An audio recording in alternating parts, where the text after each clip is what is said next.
सिद्धेभ्यः बोलो। ॐ नमः सिद्धेभ्यः।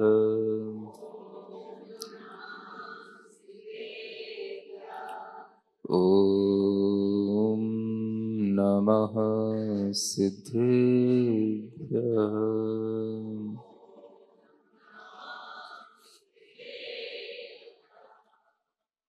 यहाँ भगवान मूल नायक महावीर स्वामी हैं, उनको नमस्कार करते हुए ये मंगलाचरण करते हैं। नष्टाष्ट कर्म रिपुबाधक ते नमोस्तु। बोलो।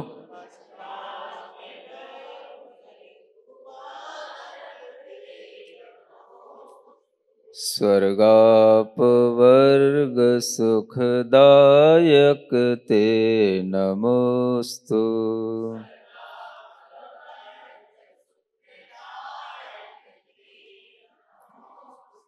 विश्वैक कीर्ति गुणनायक ते नमोस्तु।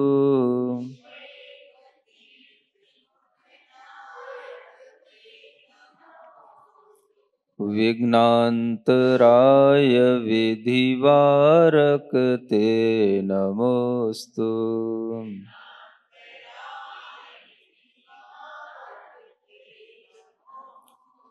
देवादिदेव वर्तमान शासन नायक श्री वर्धमान महावीर भगवान की परम पूज्य आचार्य गुरुवर श्री विद्यासागर जी महाराज जी की, आचार्य श्री समय सागर जी महाराज जी की,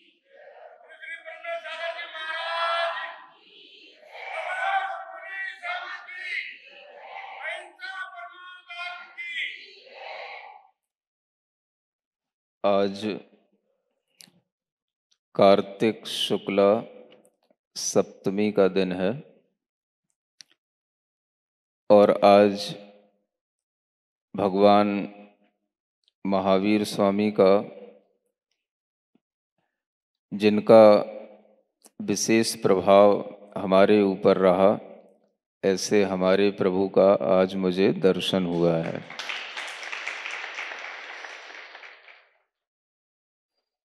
यह वह स्थान है जहाँ पर 2019 के 18-19 के चातुर्मास के उपरांत शीतकालीन साधना यहाँ पर बहुत अच्छे ढंग से संपन्न हुई थी और उस शीतकालीन प्रवास में कुछ अच्छे कार्य हुए थे जो समाज के लिए भी हुए थे और कुछ हमारे लिए भी हुए थे। समाज के लिए एक भव्य पंच कल्याणक महोत्सव यहाँ काफ़ी वर्षों के बाद उसी समय पर संपन्न हुआ था और यह वही स्थान है जिस जिनालय में बैठकर के हमारे अंदर भगवान के समक्ष शाम को सामायिक करते हुए यह अवधारणा आई थी कि नंदीश्वर के 5616 जिन बिंबों को हमने पहले यहाँ बैठ करके अपने चित्त में उनका ध्यान किया था और उन 5616 जिन बिंबों को मैंने स्मरण में नमस्कार रूप में किया था और उसके बाद में उस महा में नंदीश्वर विधान की रचना यहाँ से प्रारंभ हुई थी। इसलिए यह अपने आप में जिनालय एक ऐतिहासिक दस्तावेज का स्थान बन चुका है। आप लोग इस इतिहास को सुरक्षित रखने का प्रयास करें और इसी इतिहास में आज आपके सामने मैं कहूँगा आज का दिन बड़ा शुभ दिन है और इस शुभ दिन हमारे अंदर और एक मंगल भाव आया है, एक और मंगल विचार आया है वो भी शायद वर्धमान महावीर भगवान की कृपा से ही आया है। कल आप लोगों ने छठ का मेला देखा होगा और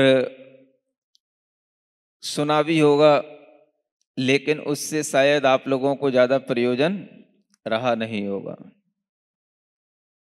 इस कार्तिक मास में जहां ये अष्टानिका प्रारंभ होने वाली है, इस मास में आज की तिथि अपने आप में एक ऐसी विशिष्ट तिथि है जिस तिथि का जिक्र अभी तक शायद आपने सुना नहीं होगा। और यह तिथि आज मुझे कुछ ऐतिहासिक पर्व के रूप में पद्म पुराण जैसे महान ग्रंथ में आज उपलब्ध हुई, जिसका नाम है कार्तिक शुक्ला सप्तमी। उसी बात को मैं यहाँ पर आगे बढ़ाते हुए कहना चाहता हूँ। एक छोटी सी घटना के माध्यम से ये बात आगे बढ़ाई जाती है। एक राजा हैं जिनका नाम है श्री नंदन। क्या नाम है? और उनकी पत्नी का नाम है धरणी रानी। क्या नाम है? हाँ, ऐसे महापुरुषों के नाम भी अपने मुंह से बोल लोगे ना तो जिह्वा पवित्र होगी। ये इसलिए महापुरुष हैं कि इन्होंने, यह प्रभापुर एक नगरी थी, वहां के राजा थे और इनके 7 पुत्र थे। कितने? इन 7 पुत्रों के नाम थे, एक का नाम था सुरमन्यु, बोलो। एक का नाम था श्रीमन्यु, बोलते जाओ, शायद आपको अच्छे लग जाएं। ऐसे महापुरुषों के नाम तो अपने बच्चों के नाम भी रख सको। पहले पुत्र का नाम था सुरमन्यु, दूसरे का नाम था श्रीमन्यु, तीसरे का नाम था श्री निचय। निचय, हाँ निचय, श्री निचय। चौथे का नाम था सर्व सुंदर, बोलो। पांचवें का नाम था जयवान। छठवें का नाम था विनय लालस। विनय लालस, लाला नहीं, लालस।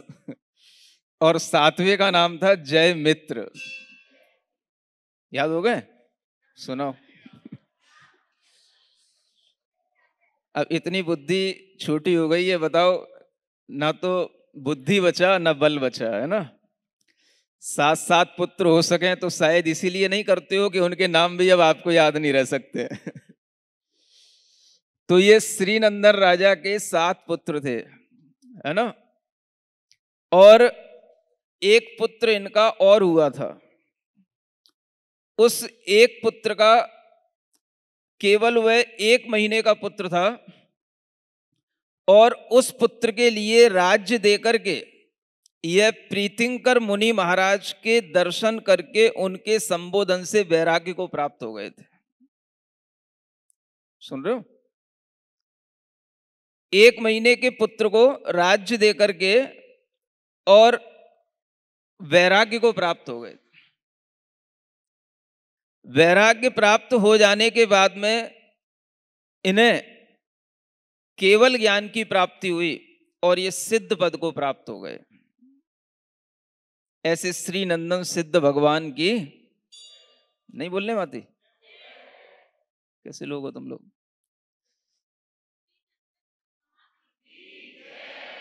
इसलिए कह रहा था ये महापुरुष है ना, कितने सिद्ध भगवान बन गए कुछ पता नहीं है। तुम बस इसी मौसल टाउन में बैठे रहना, सब सिद्ध बन जाएंगे, तुम यहीं बैठे बैठे आराधना करना। तो ऐसे समय पर जब केवल ज्ञान होता था, जब सिद्ध बना जाता था, उस समय पर यह श्रीनंदन राजा दीक्षा लेकर के केवल ज्ञान प्राप्त कर गए और इनके ये 7 पुत्र भी वैराग्य को प्राप्त हुए। सुनते हो ना? कितने? 7 के 7। तुम्हारा एक होता है तो कहने लग जाते हो महाराज एक ही तो है, तो गलती किसकी है एक है तो। जहां पर एक से भी मोह छोड़ा जा सकता है, सातों से भी मोह छोड़ा जा सकता है, यह हुए जैन धर्म में त्याग की इतनी महानता है, इसको आपको ध्यान रखना चाहिए। ऐसे 7 पुत्रों ने जब वैराग्य धारण किया और वैराग्य धारण करने के बाद में इन्होंने तपस्याएं की और तपस्याओं से इन्हें बड़ी बड़ी रिद्धियां प्राप्त हुई। और एक बड़ी रिद्धि जिसे कहते हैं चारण रिद्धि, वो इन 7 पुत्रों को प्राप्त हुई। सुनते हो? जिस चारण रिद्धि के माध्यम से आकाश में गमन किया जाता है, लेकिन चारण रिद्धि के प्रभाव से ऐसा गमन होता है कि वह क्षण भर में कहीं से कहीं तक पहुंच सकते हैं। एक समय की बात है कि ये 7 मुनि महाराज मथुरा में अपना वर्षा योग एक वट वृक्ष के नीचे मथुरा के बाहर स्थापित किए। कहां पर? सबने नाम सुना है ना, यही मथुरा नगरी, इसी की बात। और वहां पर उन्होंने वर्षा योग किया।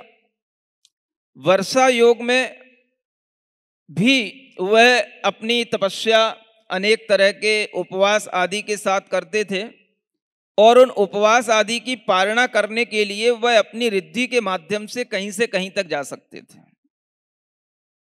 रिद्धिधारी मुनि महाराज के लिए चातुर्मास में एक जगह रुकने का ऐसा कोई नियम नहीं होता। तो वे रिद्धिधारी मुनि महाराज बेला तेला चौला करने के बाद में मथुरा से कभी पालना करने के लिए पोदनपुर तक चले जाते थे।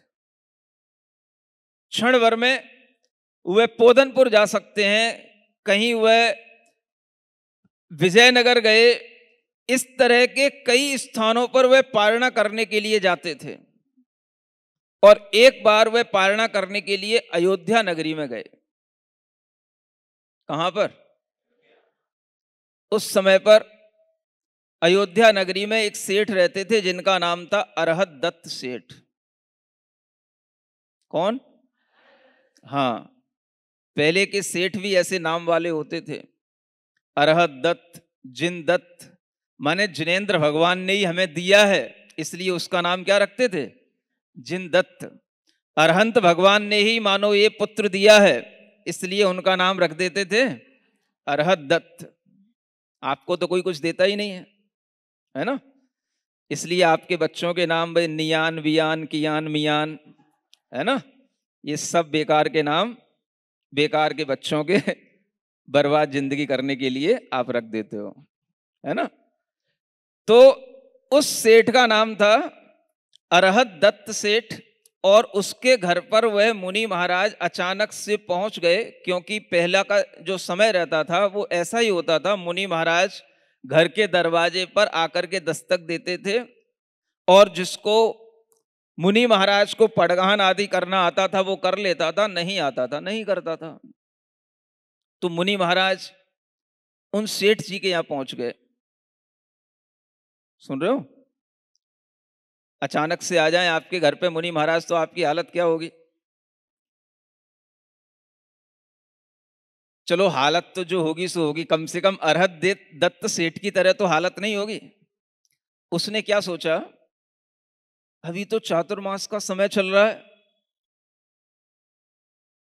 ये महाराज यहां बीच में कहां से आ गए? अब ये महाराज अगर कहीं से आ गए, चल करके आ गए, तो ये महाराज कैसे?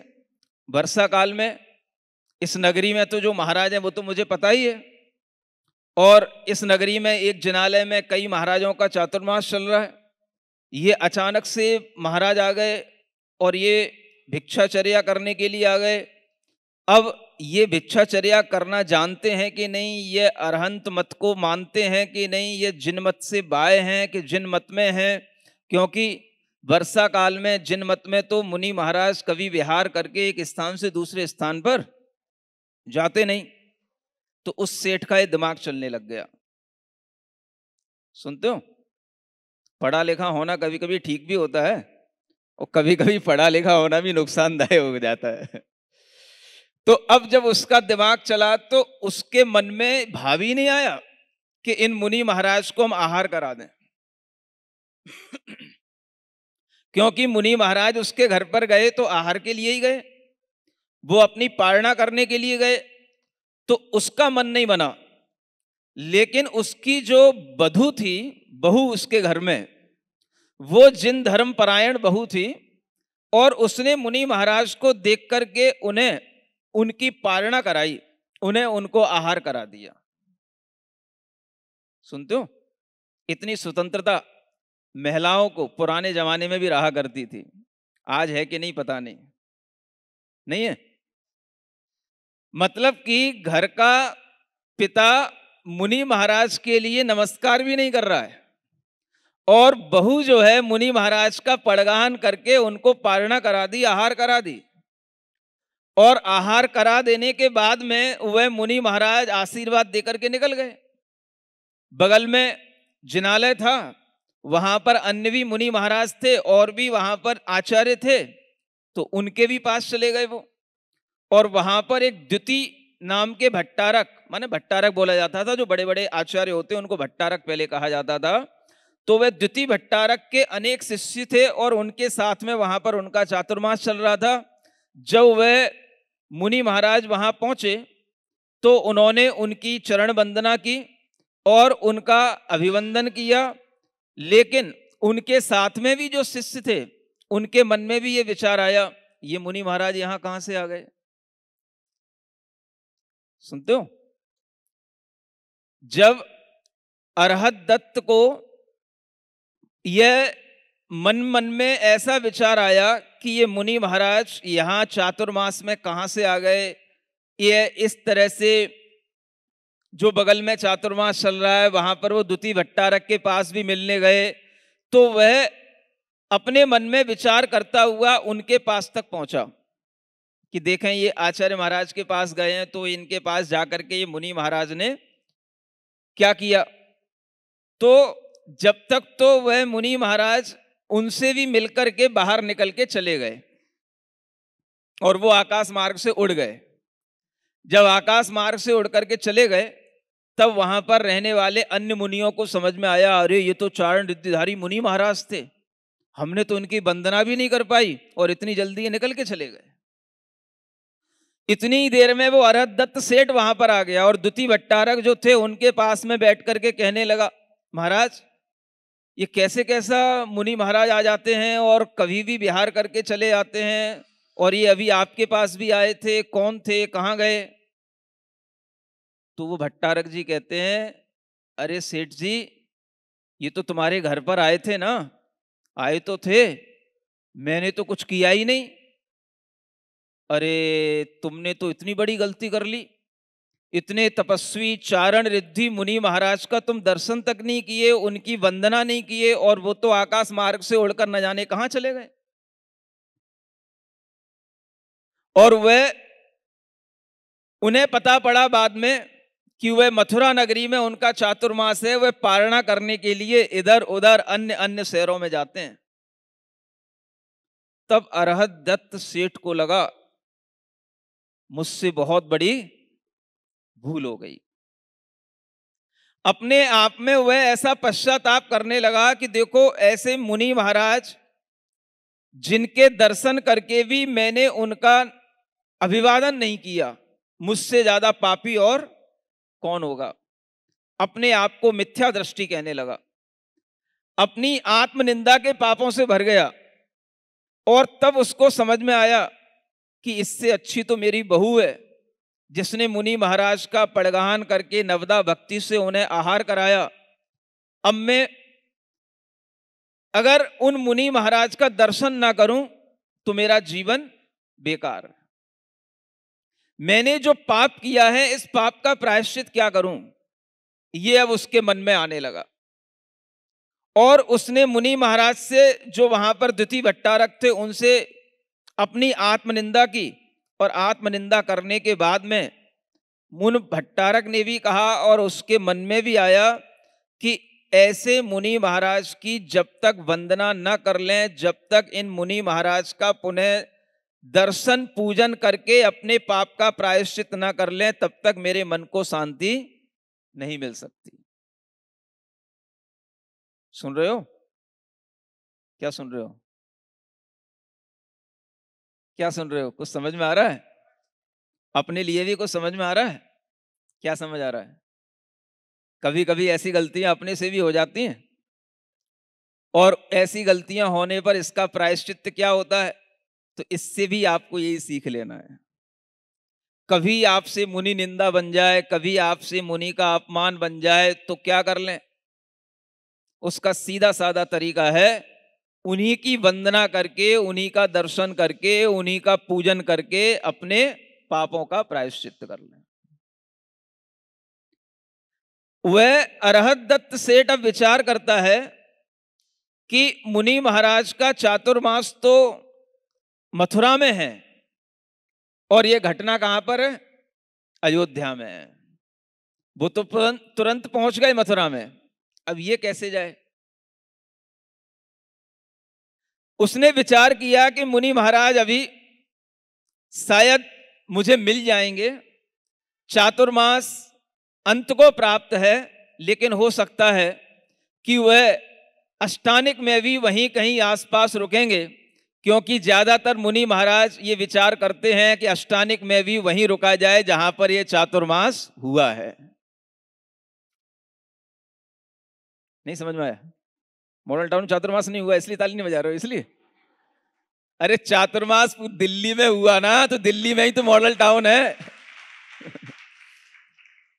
थोड़ा करंट देर से लगता है तुम लोगों को।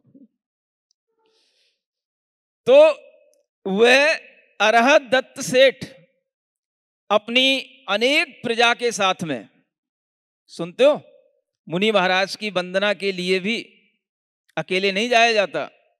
जैसे आप लोग पूरी समाज को लेकर के आते हो, लेकिन समाज के कुछ ही लोग आते हैं, बाकी लोग तो इंतजार करते हैं, हाँ ले आओ अध्यक्ष जी आ जाएंगे महाराज, तब यहीं पे बैठे बैठे देख लेंगे। सुन रहे हो? ये सब अज्ञानताएं जो आप लोगों के अंदर भरी पड़ी हैं, ये इस कहानियों से शायद कुछ दूर हो सके। तो उस समय पर उस सेठ ने बहुत सारी प्रजाजन के साथ में, अनेक रथ हाथी घोड़ों के साथ में, गाजे बाजे के साथ में अपनी वह यात्रा प्रारंभ की, क्योंकि पहले मेट्रो नहीं चलती थी, कारें भी नहीं थी। तो उस सेठ ने यात्रा प्रारंभ की, और ये जान करके कि इस कार्तिक की पूर्णमासी निकट आ रही है, तब तक मुझे वहां पर पहुंच जाना है, और मुझे मुनि महाराज वहां पर मिल जाएंगे, उनके दर्शन पूजन करके हमें अपना प्रायश्चित करना है। तो बहुत भारी लश्कर लेकर के वह वंदना करने के लिए निकला। कहां से? अयोध्या से, सुनते हो? और वहां से चल करके मथुरा आया, और मथुरा आते आते उसे बहुत दिन बीत गए। आज के दिन कार्तिक शुक्ला सप्तमी के दिन उस अरहत दत्त सेठ को उन सप्त ऋषि मुनि महाराज के दर्शन हुए।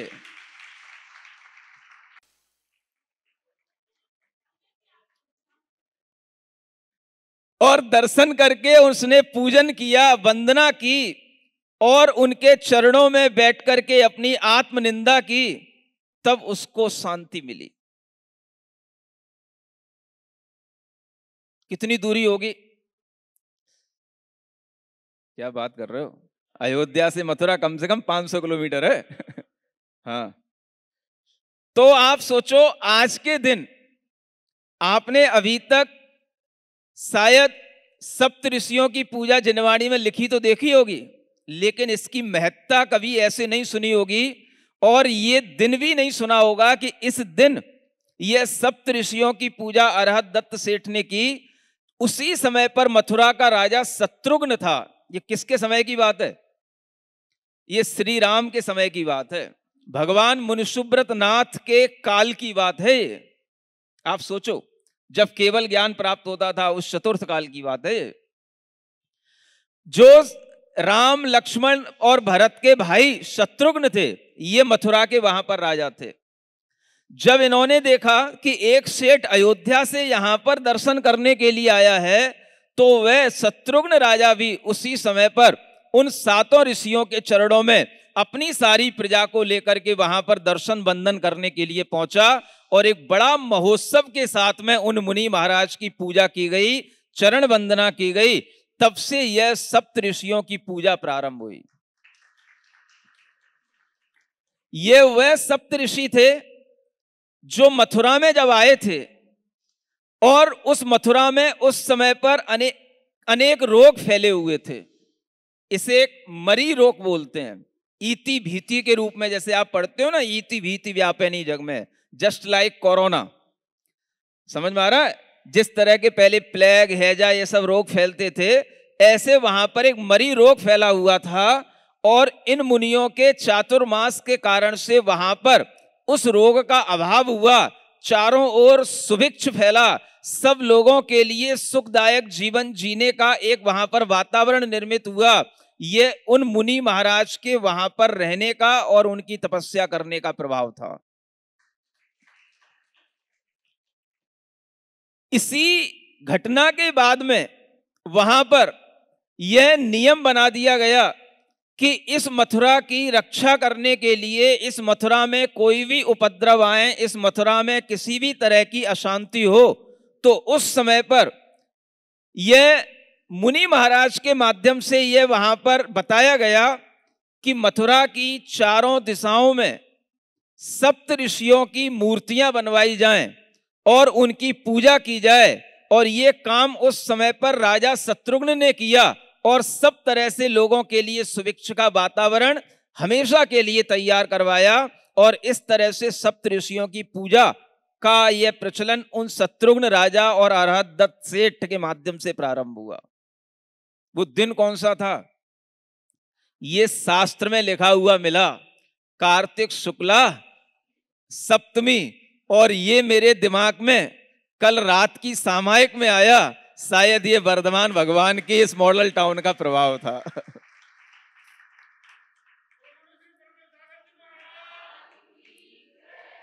हम सोच रहे थे लोग सब छठ मनाए जा रहे हैं, सप्तमी भी कोई मनाएगा कि नहीं। तो समझ में आया कि देखो एक सप्तमी भी है और इन लोगों को ये सप्तमी मनानी चाहिए। इसके बारे में आज तक किसी को जानकारी नहीं। आज ये जानकारी आपके लिए पहली बार मिल रही है। मॉडल टाउन के इतिहास में एक ये घटना भी दर्ज होने लायक है। कार्तिक शुक्ला सप्तमी 7 ऋषियों की पूजा से संबंध रखती है। पद्म पुराण में ये तिथि लिखी हुई है।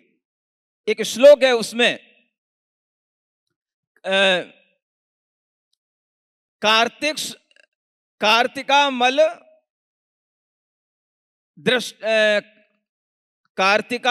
शुद्ध, माने सप्तम्याम साप्तम मुनिम प्राप्त। माने वह जो अरहत दत्त सेठ था, वह अरहत दत्त सेठ शुभ ध्यान में परायण था और वह अपने बहुत दलबल के साथ आया था। तो समृद्ध्या परया युक्त शुभ ध्यान परायण कार्तिकामल सप्तम्याम साप्तम मुनिम प्राप्त। माने 7 मुनियों का जो समूह है वह उसने कार्तिक की अमल माने होता है निर्मल, ये जो शुक्ल पक्ष चल रहा है उसकी सप्तमी में वह परम वैभव के साथ में शुभ ध्यान में परायण उस अरहत दत्त सेठ ने यह 7 मुनियों का दर्शन किया। यह तिथि जो है पद्म पुराण में लिखी हुई है। समझ में आ रहा है आपको? ऐसी इस मंगल तिथि पर आज मुझे एक और जानकारी मिली कि जम्बू स्वामी जो मथुरा में निर्वाण को प्राप्त हुए हैं, आज भी आज के दिन ही उनकी वह निर्वाण तिथि भी है, जम्बू स्वामी केवली की। सुन रहे हो? हाँ, अब आप कर लो जो आपको करना है। तो ऐसी यह मंगल तिथि कम से कम जैन समाज में इस तरह से प्रचलन को प्राप्त हो, इस भावना से यह बात आपको बताई गई कि कार्तिक शुक्ला सप्तमी को अगर आपको जम्बू स्वामी की पूजा मिले तो उनकी पूजा भी करना, और सप्तऋषि की पूजा आपको जिनवाणी में मिले तो सप्तऋषियों की पूजा करना। आज के दिन इस तरह से सप्तऋषि की पूजा करने का यह शुभ दिन आपको प्रचलन में ले आना चाहिए। अभी तक आपको यह नहीं पता सप्तऋषि पूजा किस महत्व पर करना, किस अवसर पर करना, कब करना। समझ में आ रहा है? ये नया एक शुभारंभ इस जिनालय से होने जा रहा है कि सप्तऋषियों की पूजा कार्तिक शुक्ला सप्तमी को विशेष रूप से की जानी चाहिए। ठीक है ना? तो यह मंगल कार्य आज इसी जिनालय से आज के दिन से ही प्रारंभ करते हैं। आप लोगों के यहाँ पर जिनवाणियां होंगी, उनमें सप्तऋषियों की पूजा होगी, तो ये सप्तऋषि की पूजा करके आज इस कार्य को शुरुआत करते हैं। हाँ, पुरानी जिनवाणियों में जो भी है।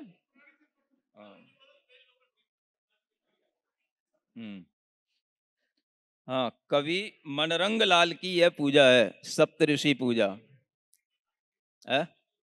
हाँ हाँ, जहां भी है मिल जाए तो लिख दीजिए।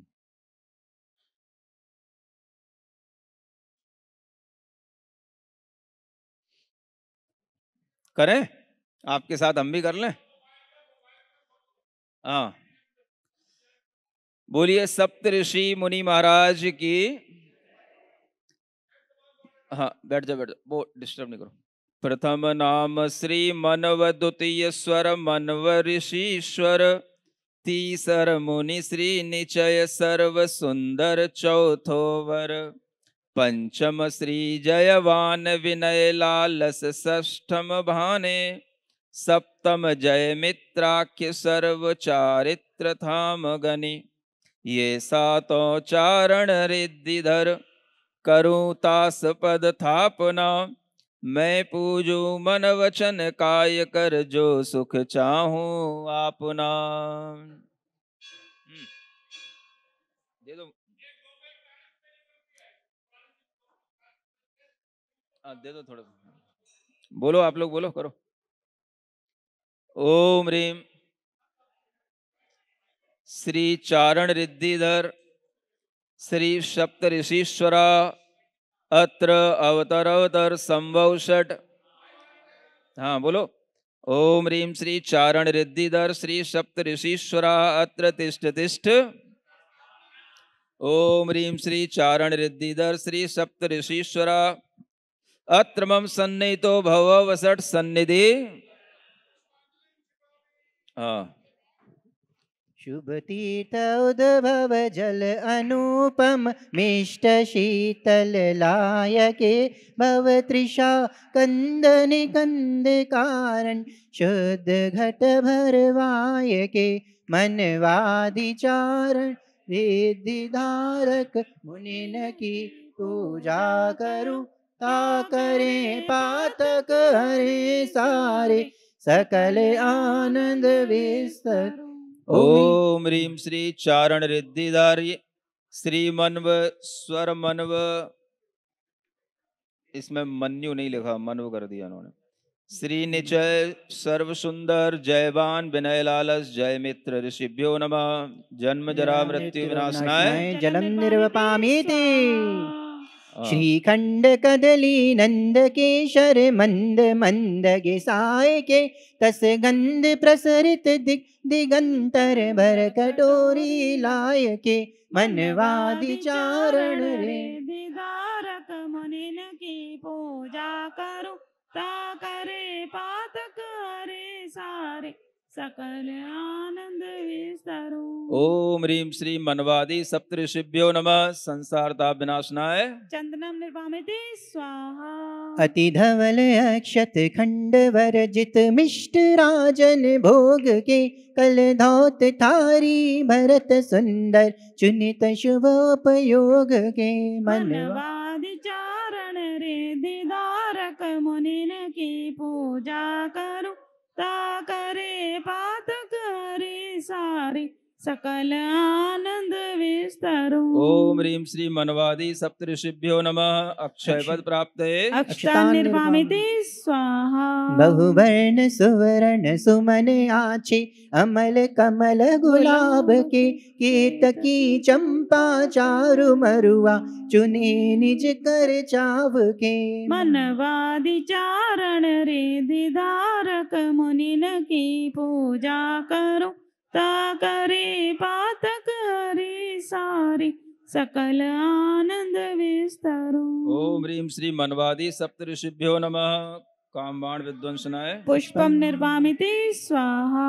पकवान नाना भांति चातुर रचित शुद्ध नए नए सदमिष्ट लाडू आदि भर बहु पुरट के थारालय। मनवादि चारण रिद्धि धारक मुनिन की पूजा कर ता करे पातक हरि सारी सकल आनंद विस्तरो। ओम ह्रीं श्री मनवादि सप्तऋषिभ्यो नमः। शुद्धारोग विनाशनाय नैवेद्यम निर्वामिते स्वाहा। कल धौत दीपक जड़ित नाना भरित गोघृत सार सो अति ज्वलित जगमग ज्योति जाकी तिमिर नाश नहार सो।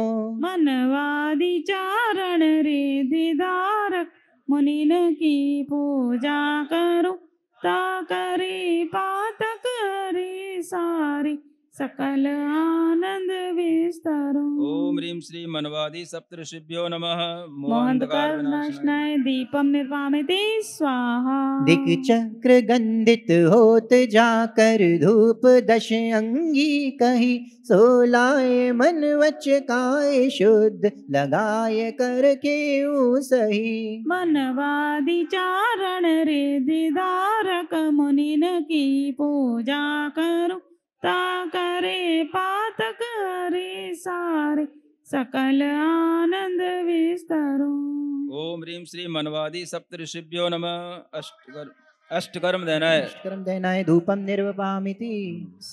अष्टकर्म देनाय धूपम धूपम निर्वामिते स्वाहा। वरदाख खारक अमित प्यारे मिष्ट पुष्ट चुनाए के रावड़ी दाड़िम चारु पुंगी थाल भर भर लाय के। मनवादि चारण रिद्धि धारक मुनिन की पूजा करो ता करे पातक हरि सारे सकल आनंद विस्तरो। ओम ह्रीं श्री मनवादि सप्तऋषिभ्यो नमः। मोक्ष फल प्राप्त है फलम निर्वामिति स्वाहा। जलगंध अक्षत पुष्प चरुवर दीप धूप सुलावना फल ललित आटो द्रव्य मिश्रित अर्घ कीजे पावना। मनवादि चारण रिद्धि धारक मुनिन की पूजा करो ता करे पातक हरि सारी सकल आनंद विस्तरो। ओम ह्रीं श्री मनवादि सप्तऋषिभ्यो नमः। अनर्क पद प्राप्त है अर्घ्यम निर्वामिति स्वाहा। बंधु ऋषि राजा धर्म जहाजा निज पर काजा करत भले करुणा के धारी गगन विहारी दुख अपहारी भरम दले काटत जन्म जंदा भवि जन वृंदा करत आनंदा चरणन में जो पूजे ध्यावे मंगल गा फेर नावे भवन में। जय श्री मनु मुनि राजा महंत त्रस थावर की रक्षा करंत। मिथ्या तमनाशक पतंग करुणा रस पूरित अंग अंग। महाराज जी जय श्रीश्वर मनु अकलंक रूप पद सेव करत नित अमर भूप। जय पंच अक्ष जीते मान तप तपत देह कंचन समान। जय निचय सप्त तत्वार्थ भास तप रमा तनो तन में प्रकाश। जय विषय रोध संबोध भान पर परिणति नाशन अचल ध्यान। जय जय सर्व सुंदर दयाल लखी इंद्र जालवत जगत जाल। जय तृष्णाहारी रमण राम, निज परिणति में पायो विराम। जय आनंद घन कल्याण रूप, कल्याण करत सबको अनूप। जय मदनाशन जय वानदेव, निर्मद विचरत सब करत सेव। जय जय विनय लालस अमान, सब शत्रु मित्र जानत समान। जय कृषित काय तप के प्रभाव, छवि छटा ओढ़ति आनंद दाय। जय मित्र सकल जग के सुमित्र, अनगिनत अधम कीने पवित्र। जय चंद्र वदन राजीव नयन, कबहू विकथा बोलत न बैन। जय सातों मुनिवर एक संग, नित गगन गमन करते अभंग। जय आए मथुरापुर मंझार, तमरी रोग को अति प्रसार। जय जय तिन चरणन के प्रसाद, सब मरी देव कृत भई वाद। जय लोक करे निर्भय समस्त, हम नमत सदा नित जोड़ हस्त। एक और विशेष बात यह है कि यह जो मरी रोग उस समय पर मथुरा में फैला था, ये देवकृत उपसर्ग था, है ना। जो भवनवासी देवों में, हाँ, प्राकृतिक नहीं था। ये वैरोचन नाम का और चमरेंद्र नाम के जो भवनवासी देव होते हैं, इनके इंद्र होते हैं, इसमें चमरेंद्र के द्वारा ये मरी फैलाई गई। उस देवकृत उपसर्ग को दूर करने का यह जो कार्य था सप्त ऋषियों की, यह स्वयं उनके प्रभाव से ही हो गया था। मतलब वो देवकृत उपसर्ग था वो, जिसके कारण से जनता परेशान थी।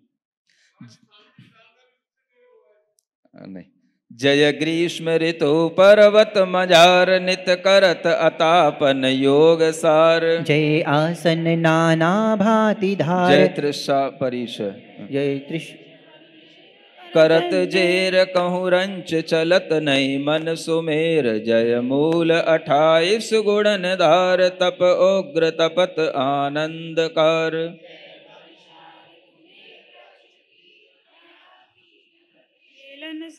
जय शीत काल चौपट मजार, कै नदी सरोवर तट विचार। जय निवसत ध्यानारूढ़ होय, रंचक नहीं मटकत रोम को। जय मृत कासन वज्रासनीय, गोदूहन इत्यादिक गनीय। जय आसन नाना भांति धार, उपसर्ग सहत ममता निवार। जय जपत तिहारो नाम जोय, लख पुत्र पौत्र कुल वृद्धि होय। जय भरी लक्ष्य अतिशय भंडार, दारिद्र तनो दुख होय छार। जय चोर अग्नि डाकिन पिसाच, और ईत भीत सब नसत साच। जय तुम सुमरत लुक सुख लहत लोक, सुर असुर नमत पद देत दो।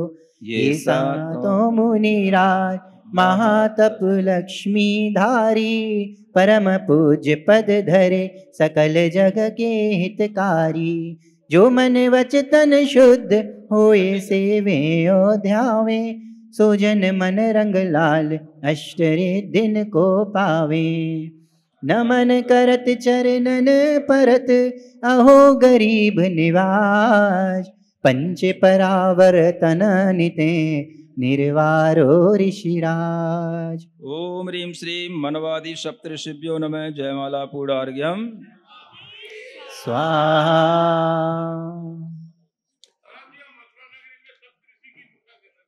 हाँ, चलिए एक अर्घ जम्बू स्वामी के मोक्ष कल्याण का भी चढ़ा लिए।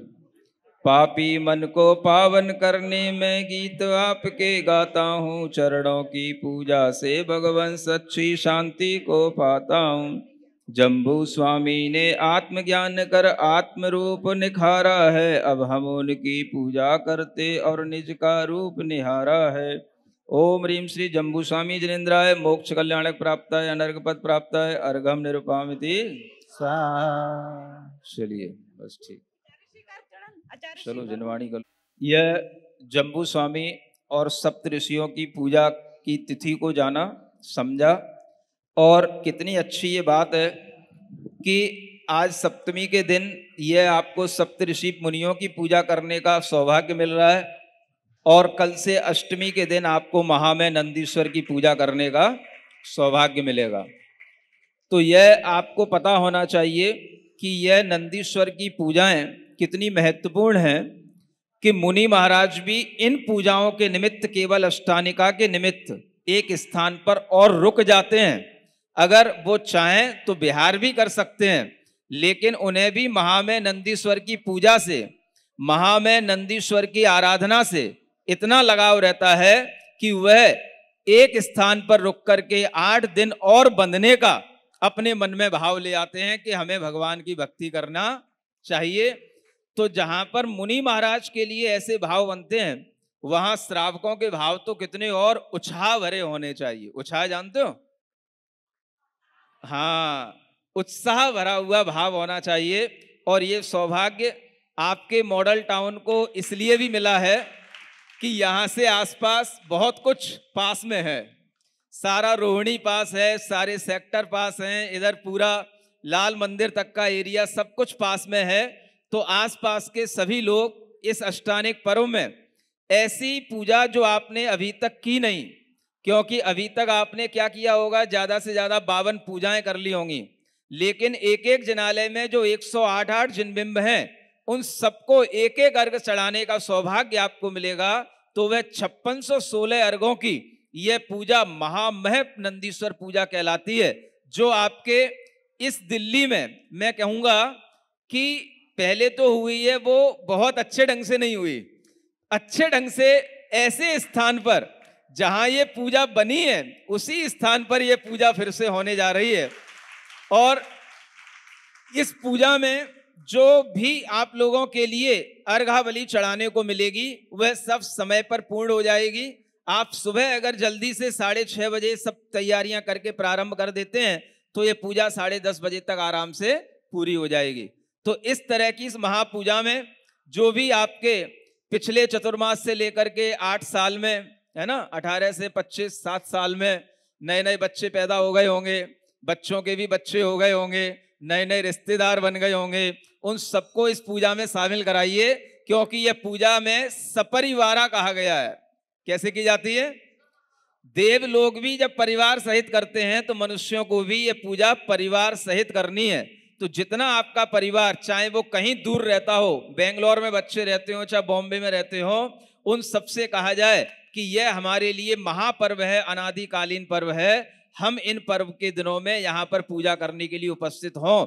इस तरह का आपका जैन धर्म के इन पर्वों के प्रति अगर आपका ऐसा लगाव और उत्साह का भाव रहेगा, तभी आपकी आत्मा में जिनत्व का संस्कार गहरा बैठेगा और उसी से आत्मा का कल्याण होगा। आप लोग इस महामय पूजा में उस पूजा के मंगलकारी भावों से जुड़ें और इस मंगलकारी अवसर पर हमेशा इस तरह की पूजा करने का अपने मन में भाव बना करके रखें। इन्हीं भावनाओं के साथ बोलिए महावीर भगवान की जय हो।